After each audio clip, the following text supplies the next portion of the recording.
Are you a podcaster? Maybe you've got that big idea and you're looking for a network to join. The multi-award-winning Ozcast network can get your content to eyes and ears all over the world. Join now for the first month free, and you could be featuring this sound at the beginning of your podcast. Ozcast. Simply head to ozcastnetwork.com for details. Connect with your potential customers wherever they are. Effective uses Comcast viewership data insights to combine advanced targeting capabilities with premium TV and streaming content, so you can deliver the best ad experiences to your audience no matter how they watch. Visit EFFECTV.com.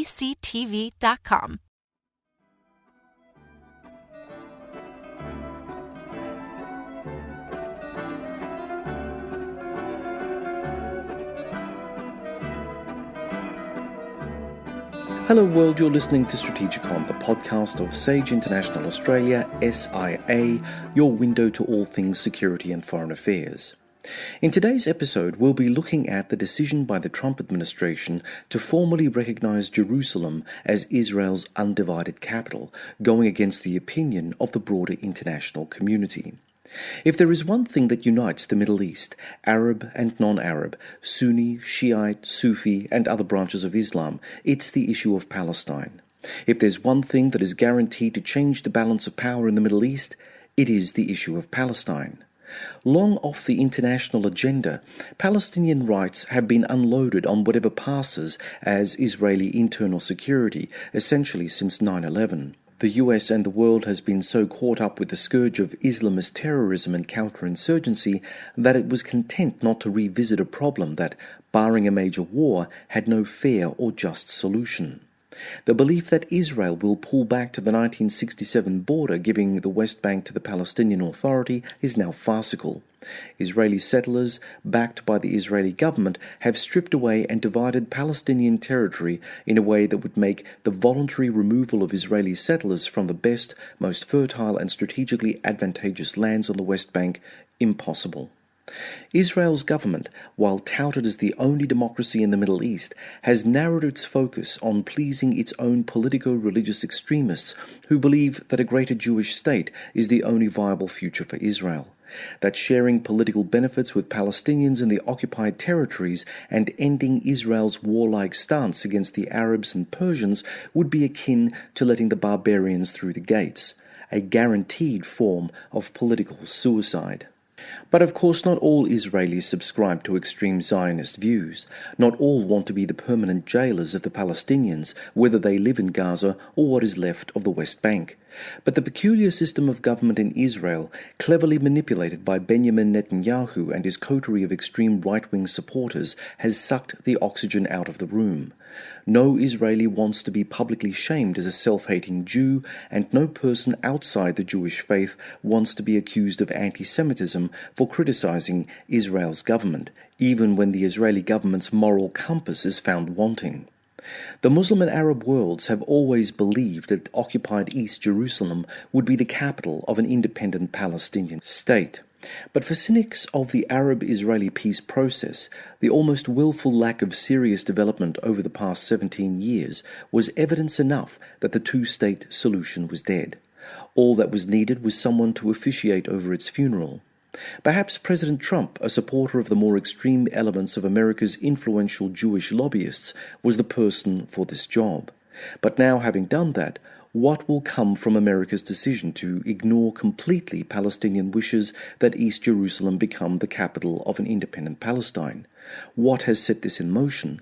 And will the Middle East rally to the Palestinian cause in a way not seen since the 1973 war? To explore this topic, I am joined by Dr. Imad Harb, who is Director of Research and Analysis at the Arab Center, Washington, D.C., and a member of the Sage International Australia Advisory Board, as well as SIA's resident existentialist philosopher, David Olney. Welcome back, Imad, and greetings to David. Hi, good morning, John. Imad, since President Trump's declaration that he would recognize Jerusalem as Israel's undivided capital and that he'd move the US embassy in Israel from Tel Aviv to Jerusalem, violence has broken out in the West Bank. Does this portend the beginnings of a third Palestinian intifada? Well, Who knows? So far, what has been sustained since the declaration has been basically a week of disturbances and demonstrations in different parts of the West Bank, also inside 1948 Israel. Whether this is an intifada or not is still to be determined. The concept of intifada has been associated with a much more violent kind of response, with some blood basically being spilled on both sides. So far, it has not happened, although there has been one or two casualties on the Palestinian side and injuries because of Israeli security forces being a little too rough with demonstrators. But so far, the intifada has not taken place, but there is nothing preventing it from taking place. David, would you like to add something? Yeah, what I'm very curious about at the moment is Trump made his statement, but for how long were the Israelis aware that he was going to say something, and for how long were they preparing the security operation to make sure that things were relatively quiet, so that if the Israelis had increased the level of security everywhere, is it a case where the Palestinians could see if they kicked off, it would be a disaster? So what we've got at the moment is a very uncomfortable tension of the Israelis were ready and waiting, and now the Palestinians have to bide their time and look for an opportunity. So what we're really seeing is the pressure building inside a balloon. You want me to respond to that? Yes, if you can, yeah. Oh, I'm sorry. Yeah, okay, yeah. Well, as far as the whether they were arranging these things together is, I tend to say yes. There has been coordination on this issue. I don't think that the Trump administration would really declare something like that out of the blue. I think that the Netanyahu government has been waiting for something of this nature to take place, although the president has signed the waiver to move the embassy at least once before. So, yes, in a way, there has been coordination, but the coordination almost is, to me, it's more Israeli directed than it is American directed. I have a feeling that the United States, since the United States State Department has not been involved in the decision, and it appears that the Secretary of State Tillerson has hardly said anything about it, and the State Department seems to have been taken aback by this. This tells me that maybe the White House was just simply responding to Israeli demands, or to Israeli demands for action, so to speak, on this issue. Considering that on this specific thing, I think the White House has always basically towed the line of the Netanyahu government. His ambassador in Israel is a settlement advocate, David Friedman.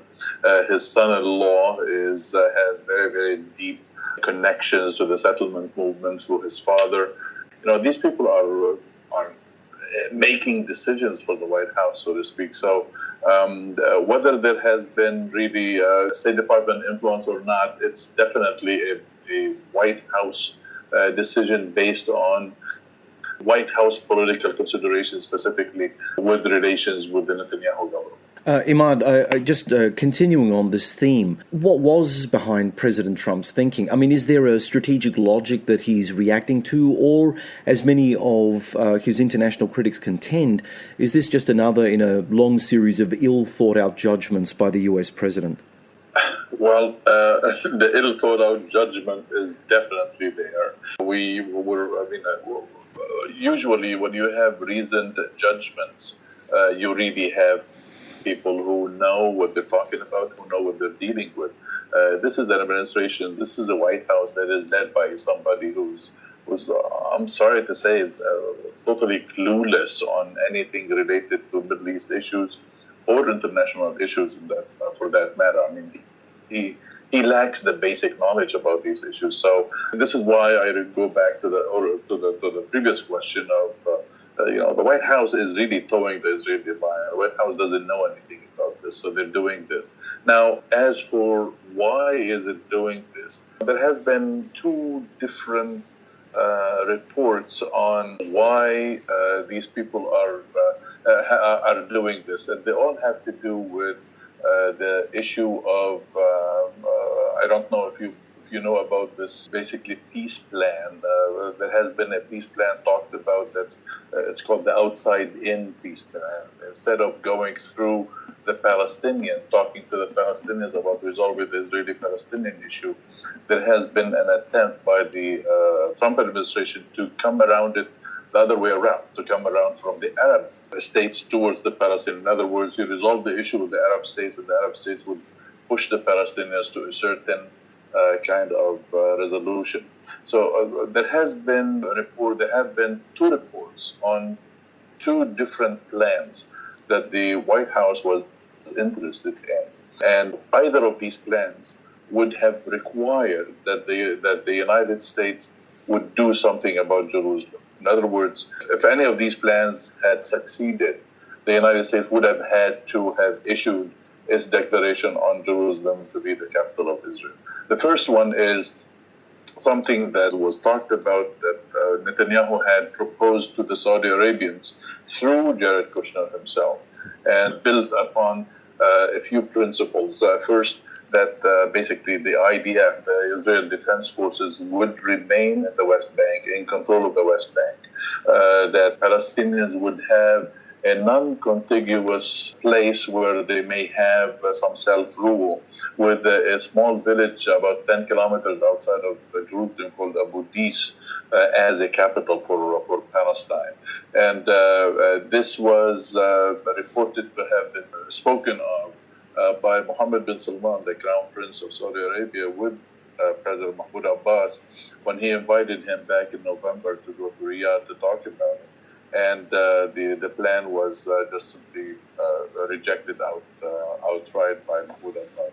The second report spoke of, and it appeared in the American Conservative, another plan basically that that Netanyahu had floated that plan a while back, but wasn't talked about it too much, that Palestine, the Palestinian state, is actually already in existence, and it's called the Gaza Strip. In other words, Israel had withdrawn from the Gaza Strip. This is an independent space where there is no Israeli occupation, so it is under Palestinian control, and the Palestinian state would be there, and the West Bank would continue to be populated or colonized or settled by the Israelis, and Mahmoud Abbas would be constantly compensated by, and this is also through Mohammed bin Salman of Saudi Arabia, compensated with $10 billion of economic assistance to this new state, and also a little, basically almost like, not almost, but definitely a bribe to Abbas himself personally, and he too rejected this thing. So both of these things required that Israel would get Jerusalem as its capital by the White House. And once the White House reasoned that once we get that Jerusalem is Israel's capital principle out of the way, then the Palestinians would find that they really don't have anything to negotiate over or anything like that. So thus, we'll make the declaration, and everything will be fine after that. It turns out that it's really not what the Palestinians are looking for. It's not what the Palestinians will ever accept, and it's not what the Palestinians, are actually, politically speaking, will be able to even remotely fathom. Giving up East Jerusalem is not something that the Palestinians want to come. David, question for Imad. An observation and a question for both of you, really. I wonder if it's not a combination of old school strategy plus cluelessness. In terms of old school strategy, is this really just the next phase of a sort of rise from the ashes of the project for the new American century? If we really look at what Trump's done, it fits with some of the original PNAC documents from the mid to late 1990s, at the period where Clinton was showing some sort of resistance to PNAC, but got on board. We then have sort of Bush Jr.'s administration happily following PNAC doctrine. Obama doesn't do so much. and now we're back to a president who loves the idea of a new American century. But what we're seeing, which is interesting too, is Imad's comment with the State Department before, is the State Department saw the terrible consequences of PNAC and probably doesn't want to borrow it again. So what do you guys think? Is this a combination of a return to an old model plus Trump just wanting to make something happen? So it's a terrible combination of an old strategy and new stupidity? Well, the latter, I think. An old strategy and new stupidity based on a very, very important consideration, which is whether it is the neocons of the Project for the American Century of the 1980s and 90s, or whether it is the liberals in the American political system, or the current neocons, or the ultra-conservatives in the Trump administration. The issue of Israel is a separate issue. Everybody agrees on certain parameters regarding Israel itself. What is different is that since the 1990s, there has been a change. To me, it's a tectonic change in the people who are considered to be the liberal internationalists, so to speak, of the American political system. Specifically, those people who look at the Middle East as a place where the United States should not interfere, and yet at the same time should keep Israel secure and give Israel what Israel wants, stuff like that, but not go all the way and try to apply what the neoconservatives really wanted to apply. Almost like it's a new kind of liberal orientation to the approach to Israel. Where even the Democratic Party is no longer really as committed as it used to be to Israel. No matter what Israel wants, they'll give it to Israel, because today the old neoconservative ideology is today being challenged specifically by the evangelical Christians, who are really even to the right of the neocons. The evangelical Christians who are actually, they're represented by Mike Pence in the White House now. They are the ones who really would like this issue of Jerusalem being the capital of Israel, because they truly consider that the more they make it, the more violence that takes place, the more it's possible for the great Armageddon, the war of Armageddon happening in the Middle East, and thus the appearance of the Christ. So it is the American century, the neocons, but yet at the same time now it's becoming a little too imbued with specific religious fervor. The issue of not only that we want to protect Israel, we also want war in the Middle East so that the Messiah would appear. So it's even worse than the neocon. And for that matter, the State Department will not touch it with a 10-foot pole, and only the White House is really on board with it. I'd just like to add something here. I think that religious fervor is playing out in the Knesset. Really, Bibi Netanyahu's greatest support comes from what would be considered right-wing extremists with heavy religious overtones, the Zionist groups, and they come in all different shapes and flavors. But the fact of the matter is that they also are waiting for the end of times, which is a very disturbing construct when you consider that Israel has got the foremost armed force in the region, is a nuclear power of large dimension. Its capacity to burn the region is actually real. But anyway, look, getting on to Israel, Israeli Prime Minister Benjamin Netanyahu has touted this move to Jerusalem as the undivided capital of Israel, a victory for the Jewish people and for Israel. And yet it seems a victory the entire Middle East and the rest of the international community is unlikely to accept. What do you think are the deeper international ramifications of this move, Imad? Well, for one thing, this is something that nobody ever, when you say that Donald Trump is really a failing kind of president, he did not fail in this one. He succeeded in one thing. He unified a rather very, very disunited Arab world. unified, rather disunited Muslim world, and everybody is condemning this. Even Saudi Arabia, that is supposed to have really try to help him to pass through some sort of a peace deal that the Palestinians are not going to like. Was forced to just declare that this is really not the right thing to do. By the way, today the Islamic Conference, countries of the Islamic Conference met in Istanbul, and they actually went ahead and declared East Jerusalem to be the capital of the state of Palestine. And not only that, Palestinian President Mahmoud Abbas declared that he believes that America is no longer the honest broker for the peace negotiations. And he called on the Europeans and the United Nations and others to try to play that mediating role. So if Donald Trump wanted to really increase the United States' influence or wanted to really give the Israelis what they really wanted, yes, he may have given the Israelis what they really wanted, but he may have set his own country's role as a mediator in peace negotiations, really far back, and at the same time may have totally subverted everything that's called the peace process, whatever there is left of that peace process that nobody really has talked about seriously for the last few years. David?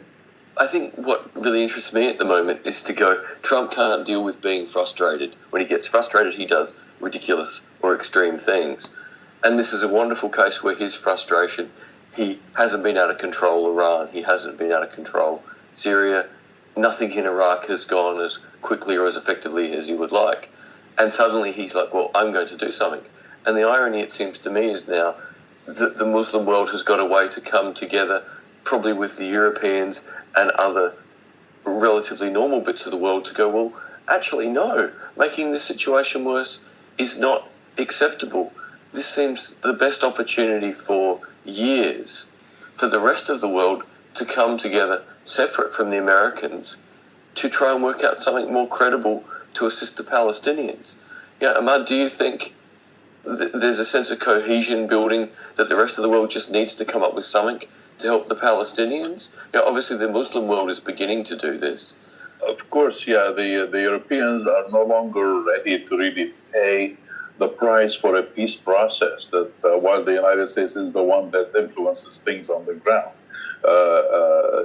The Europeans are saying, well, nobody consults us on any of these moves. We don't like the latest move, obviously. They distanced themselves totally from the United States. 14 members of the Security Council distanced themselves from the United States. The international community has rejected everything first of all, this is an illegal act. You cannot give away somebody's home to somebody else and consider it to be a peace deal. First of all, whether it is whether you want to call it Jerusalem is a Palestinian city or not a Palestinian city, at any rate, Resolution 181 dividing Palestine in 1947 recognized Jerusalem to be an open city, a separate entity that is to be negotiated in final status negotiations. So all Donald Trump said, he said that, I only declared that Jerusalem was their capital. I didn't decide on borders. I didn't decide on the legal issues of it or anything like that. And I'm leaving that to the Palestinians, and yet to the Palestinian Israelis to negotiate. And yet his representative of the United Nations, Nikki Haley, said, he just took Jerusalem off the table. So now they can go and meet together and talk about things. Well, if you took Jerusalem off of the table, how are they going to go to sit at the table and negotiate about Jerusalem? It's confusing. It doesn't make sense. Which tells you that there has not really been any thought given to what the repercussions of an act like this would be like. If it is Donald Trump trying to really satisfy his constituency. He promised them some in this in the presidential campaign, and now he's delivering on a promise. This is so stupid. I mean, you can't. That's not how politics works. I mean, if you want to, first of all, you should not have promised, because the people, previous presidents who had promised that thing, also were stupid to promise it, and yet they kept postponing the act. They didn't want to do it because of the political and international ramifications of it.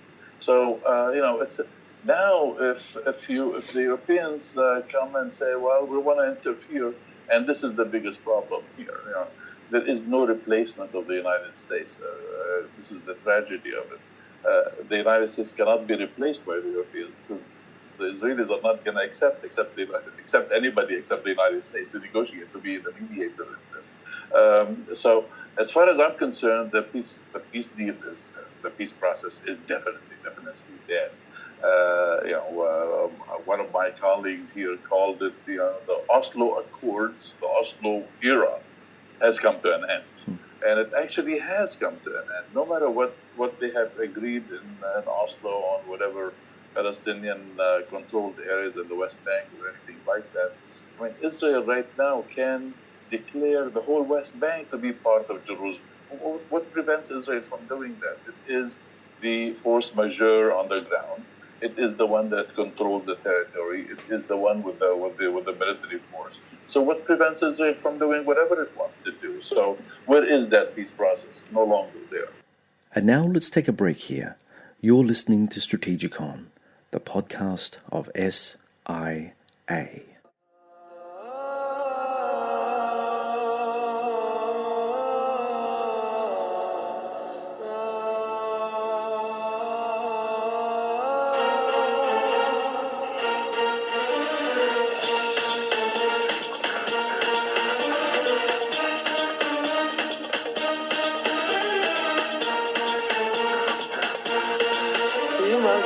שנפתח לה מזל, פגשה אחד גבר ורשל, והיא תלחש לו, מה היא תלחש לו? קח אותי על הגמל. I'm your beauty, you're my beast, welcome to the Middle East. תל אביב, יא חביבי תל אביב, תסתכל כמה לירדים מסביב, עושים לי היי היי בלילה וואי וואי, וסחטן על תל אביב. תל אביב יא חביבי תל אביב, תסתכל כמה לירדים מסביב, עושים לי היי היי בלילה וואי וואי, וסחטן על תל אביב. זורחת שמש בעיר הלבנה, ונועצים בו מבט מכל פינה. And that was Israeli singer Omer Adam featuring Ariza on their 2015 hit Tel Aviv. Now we'll return to Strategicon episode 41, Jerusalem, Israel's undivided capital and the 2018 Palestinian crisis. So, Imad, is this actually then a strategic victory for the right wing in Israel? And also, for many years now, people have been crowing over the death of the peace process. Now that the final nail has been put into the coffin, there's only the single state issue. I mean, what happens to Israel? How does it digest all of its occupied Palestinian population, right? This is, exactly. This is the biggest problem and the hugest elephant in the room. Okay, if you do not give if the two-state solution is dead and you do not give the Palestinians their own state, what do? Are you going to have a one binational state for both peoples? Problem is, today it just happens that today in 2017 there is demographic parity between the Palestinians and the Israelis, about 6.5 million of each side.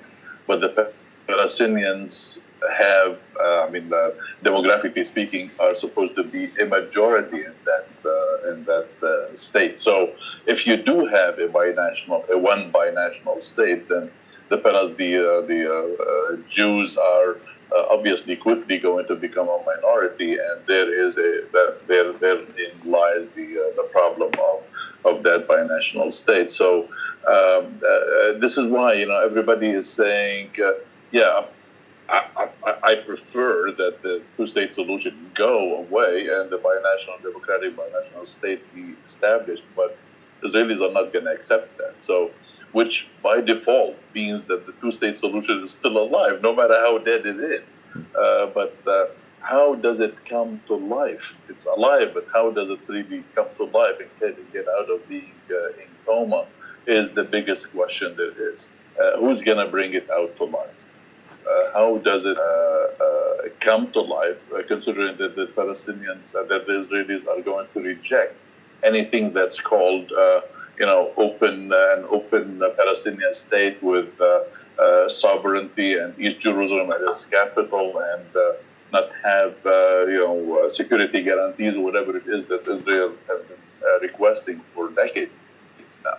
So to me, this is the hugest kind of confusion today in this issue until either something happens on the Palestinian side, which the Palestinians would just simply roll over and play dead and say, we give up, which is impossible to happen, or something happens within Israel itself. Israel has to come to terms with the Palestinians. It cannot keep thumping its nose and saying that its security, it is the state that's supposed to have everything that it wants. No, Israel has to give in somewhere, and without giving in, without offering the concessions needed, Israel will never live in peace. David?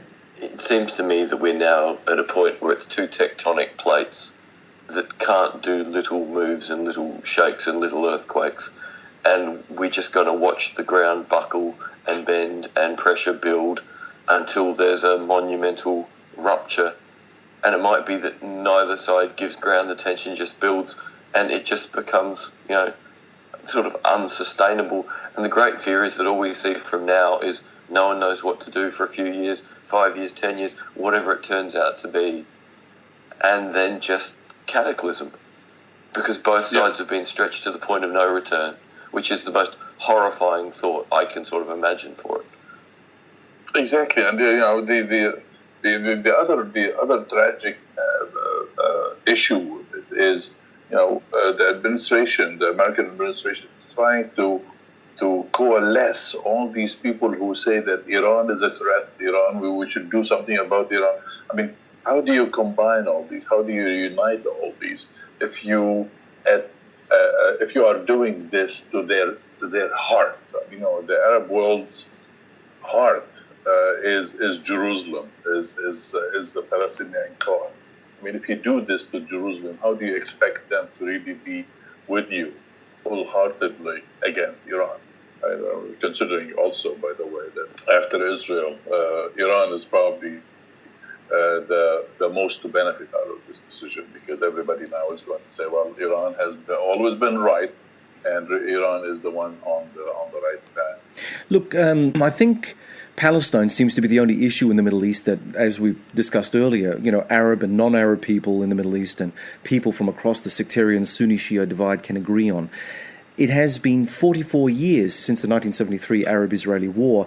What is the likelihood of Trump's decision having set the stage for changing the entire balance of power in the Middle East, where former enemies come together and foment state-sponsored terrorism and proxy war aimed at American and Israeli interests? Now, Imad, you and I have discussed the prospect of, problems emerging in the Middle East as a consequence of just having observed how things have developed, especially with the Russian intervention and with a much more interesting situation, dynamic situation happening with regard to Iran and its role. So how do you see all of these kind of confluences and the prospect of strange and peculiar alliances now coming to the fore?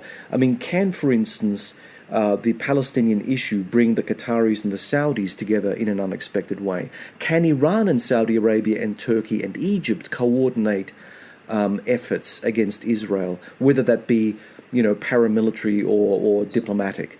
It's no matter how important the issue of Palestine is, the current Arab political order, the Arab leaderships as they exist today, are not going to really forego their personal differences, their differences between ideological differences, political differences, whatever they are, for the sake of something called Palestine. Unfortunately, they are more interested in their own domestic stability and their own domestic interest than they are and the justice for the Palestinian people or the resolution of the Palestinian question. Iran will benefit no matter what. Either way, you want to have a front against Israel, Iran will benefit from it. You want to have a war with Israel, Iran will benefit. You want to have peace with Israel, Iran will not go with you. And becomes the only state in the Middle East that is really confronting Israel. See, here at the center of the Arab Center, Washington, we conducted a poll only about 2 months ago to measure where is Palestine among Arabs. We conducted the poll in about 8 Arab countries, making up about half the population of the Arab world. 88% of these people, of the respondents, said that Palestine is a personal issue for them. Palestine is at the heart of every Arab, and no matter what the Arab political order does or does not do, Palestine will always be central. So, whether the Saudis have a coalition with the Israelis, finally open up on the Israelis and the Emiratis, by the way, with the assistance of the Jordanians and the Egyptians, whether Iran is confronted by all these states combined, whatever it is. Right now, what we are witnessing is the dissolution, so to speak, of the status quo order. And the status quo order is too weak to mount anything effective, and yet not weak enough to totally collapse. So now we have an era of just fluidity in political and strategic terms. Everybody is saying, well, this guy or this state is our friend, that state is our enemy, and all that. But nobody is capable of doing anything about it. Even in the GCC itself, all these 3 countries, Bahrain, UAE, and Saudi Arabia, do not dare approach Qatar, although Qatar is this little tiny state. They can beat it, but they won't dare do it. So all these people, Israel, Saudi Arabia, Egypt, Jordan, UAE, may coalesce to form a front against Iran. But do you really think that they're going to confront Iran? These are really very, very big issues that these people are trying to tackle without necessarily knowing how to tackle it and without necessarily having the capability to tackle them properly. So, what I am expecting is that for the next probably 10, 12, 20, 30 years, who knows, there will be an era of total fluidity. Nobody knows where things are going. There is total confusion about this, while at the same time societies keep on seething. Societies keep on facing new social and economic problems. The Arab political order gets weaker and weaker and weaker until finally something emerges. What that something is, we don't know.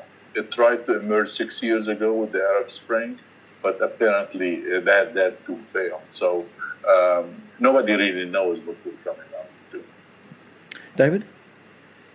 Very similar thinking to Ahmad, that realistically here we're seeing regimes in the Arab world that can't or won't take action, but populations who are going to go, why do we have the leaders we have? Why do we have the ineffective system? So at a personal level, Israel's behaviour will offend and motivate, but the majority of Arabs won't be able to do anything directly against Israel, but in the long run they might be able to do something against their own regime.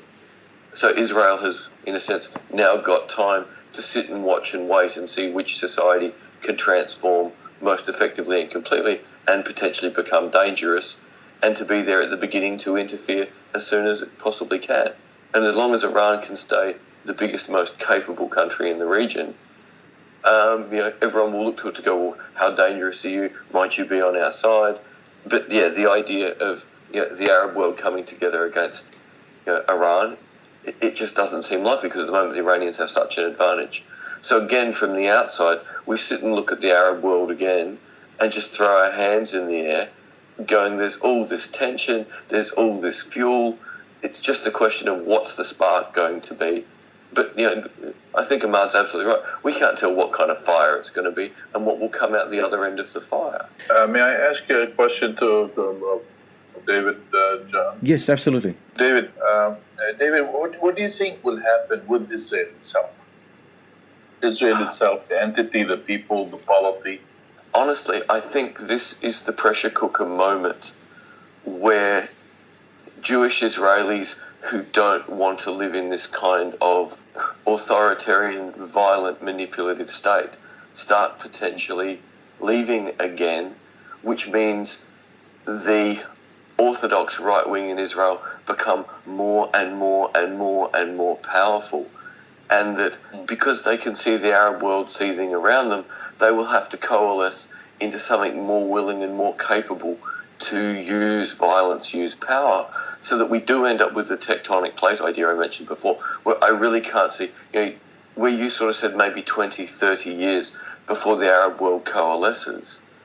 I think Israel will coalesce into something nastier very quickly, and that will give the rest of the world very little choice but to go, this is just going to be awful, because Israel will go, everything around us is anger, everything around us is uncertainty. The Iranians are taking advantage of this constantly. The Turkish may be able to take advantage of this. The Saudis will keep finding a way to use power. What happens with little places like Qatar? Who knows? But Israel's neighbourhood is only going to get more dangerous for it. And people in Israel who don't want to be a part of this will move back to America, will arrive in Sydney, will move to Europe. And gradually all we will have is rage and uncertainty on either side of this divide in Israel. And I'm beyond the point anymore of seeing how it can be anything but a conflagration, which is an awful place to have to get. Imad and David, if I can just ask this question of both of you. It seems unlikely in this present state of affairs that Muslim people, especially Palestinians, will have free access to the Al-Aqsa Mosque, an extremely important holy site to all Muslims.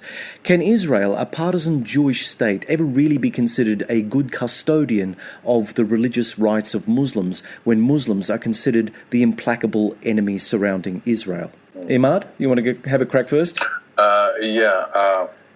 Well, Israel has prided itself that, it has supposedly kept the holy places, the holy sites open to everybody, except that, the Muslims don't feel that way, really.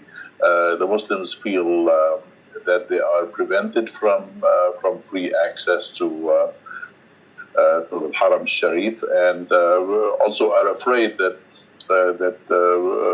Messianic Jews and really Orthodox Jews want to really build that temple on Temple Mount. So it's a problem for everybody. Going back to what David just said, the problem that may really make everything just simply blow up is the issue that Israel is going steadily walking towards the Jewish Republic of Israel, just like the Islamic Republic of Iran. I mean, they are beginning to think in Talmudic terms. They want to do the Jewish Sharia in Israel. So if that were to happen, if the state becomes more religious, there is nothing that prevents Israel from saying, "Hey, forget it. We don't have any Aqsa Mosque. We don't have anything like that, and we're rebuilding the temple." So if that were to happen, the conflagration that David is talking about is sure to happen. Yeah, David? I am so afraid that the Israelis, where they've only ever been just good enough custodians to keep the world on side, are just going to feel less and less purpose to do it, because they now have authorization to make Jerusalem their capital, which means they can begin to discount everyone and everything else, going, we have what we want, we are meant to be the persecuted people, we are meant to suffer, and then there is meant to be a great final battle. And if secular people start leaving and reasonable people start leaving, who's going to counter this growing pressure? And if the settler movement just keeps being so pressurized and exposed to violence, traumatized people behave in traumatic ways, we're moving down a path of trauma will be the defining characteristic, not goodwill or humanity or any concept of human universality. It seems if we don't somehow affect this in the next year or so, the idea of any universal good behaviour, leaving sites open for all people to appreciate and engage with, will just gradually slip away. Is there a possibility that once all the anger in the streets of the West Bank and Gaza has been fully exhausted, cooler assessment of the situation will happen, and the Muslim capitals will, that they'll have to keep their doors open to the US, irrespective of what they may or may not think of Donald Trump or even of Israel? So pragmatism, after all, is the ultimate political guide. Or is what we are actually seeing really what you guys are saying, and that is that there is now this extraordinary situation. The old order is being gradually swept away. The new order, which is, as Imad said, very fluid and has a while to actually try to figure itself out, although, as David said, in Israel it may be a very truncated time. But, ultimately it's easy when you see uncertainty to take an apocalyptic view. But the reality of the situation is that once some bloodletting has taken place, a pattern of, well, okay, we're all exhausted now, let's all go home and, grumble in our cups of tea over this situation because we can't take it to that next level. I mean, is there not also that needs to be considered as well, that pragmatism will ultimately be the thing that caps the potential for this awful apocalyptic violent surge? Imad? I don't know. I mean, once ideology sets in, once ideology takes precedence to politics. Politics is the art of the possible. Ideology is the art of ideology. Once it takes hold of politics, there isn't really much room for realism, for realpolitik thinking about these issues. The closer, and the problem here is we're not only only fighting over a territory. It's not like only a nationalist project we're fighting over. We're also fighting over the Spirit of God. I mean, according to how everybody really believes God is. So once religious ideology takes over, I really honestly wonder how pragmatist anybody can be. Unfortunately, I mean, I might see pragmatism in probably the Palestinian camp, because they simply are the weaker party to this conflict. They have to be pragmatist because they can't be otherwise. They can't fight the battle. They can't win it. So I think the lack of pragmatism is on the Israeli side. And if the Israeli side continues to be so unpragmatic and continues to really say, well, it's the logic of power, then I don't see where they can really meet middle of the road. David? I absolutely agree that the Palestinians have no choice but to be pragmatic because of their position of weakness. and the Israelis just need to learn about pragmatism. But the other aspect of this, I think, is what happens in the Arab world broadly is that regimes might be pragmatic, but the regimes are not powerful enough to make their people be pragmatic. And this difference about ideology rather than politics, you can jump back to sort of hardcore 1970s political theory here, to Ted Robert Gurr and his writing on expectations. At the moment, most of the Arab world hoped for better lives out of the Arab Spring. Their hopes were dashed. And Gurr always wrote that if your expectations for better are dashed, that's bad. But the second expectation being dashed is even worse. And that's your expectation that things should at least stay the same. So a lot of people in the Arab world were probably hoping, well, at least things can't get worse. Well, things just did. And when you can't have a better future and even your present is at risk, that's where the potential for ideology to become explosive really begins. It's not going to be better, and someone's even taking away the little we have. And that if people in the Arab world feel they're losing the little they have, so they may as well support the Palestinians and try and change the balance, and the Israelis still don't want to learn and understand pragmatism, this combination of different understandings of pragmatism and the inability to meet expectations of things being better or at least not getting worse becomes an ideological maelstrom. Yeah. Okay, gentlemen, I think that's a wrap for today. Imad and David, thanks very much for your time, and I'm wishing you both a Merry Christmas and Happy New Year. And no doubt, Imad and David, we will be in touch again. Well, actually, David, you and I have got another podcast next week, but Imad, we will speak to you and follow up on all these topics next year, yeah? Thank you very much. And so you don't beat me. Yeah. Happy birthday on the 2nd of January. Oh, well, thank you very much, and happy birthday to you on the 2nd of January. Thanks very much, guys. Thank you. Thank you. Bye. Hey, David. Bye. Bye. Bye. This is Strategicon. I'm John Bruni, and that's the show for now. You can subscribe and download Strategicon through iTunes, SoundCloud, Stitcher, TuneIn, and YouTube, as well as from sageinternational.org.au. If you want to know more about Sage International Australia, check out our pages on LinkedIn, Facebook, Twitter, and our website, sageinternational.org.au. And until next time, goodbye.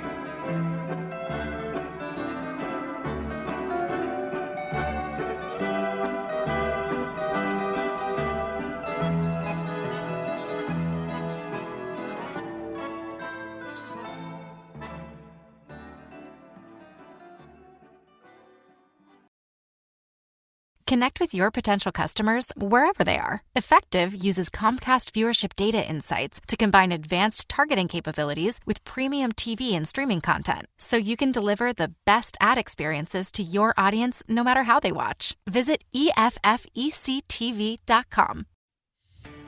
Are you a podcaster? Maybe you've got that big idea and you're looking for a network to join. The multi-award-winning Ozcast network can get your content to eyes and ears all over the world. Join now for the first month free, and you could be featuring this sound at the beginning of your podcast. Ozcast. Simply head to ozcastnetwork.com for details.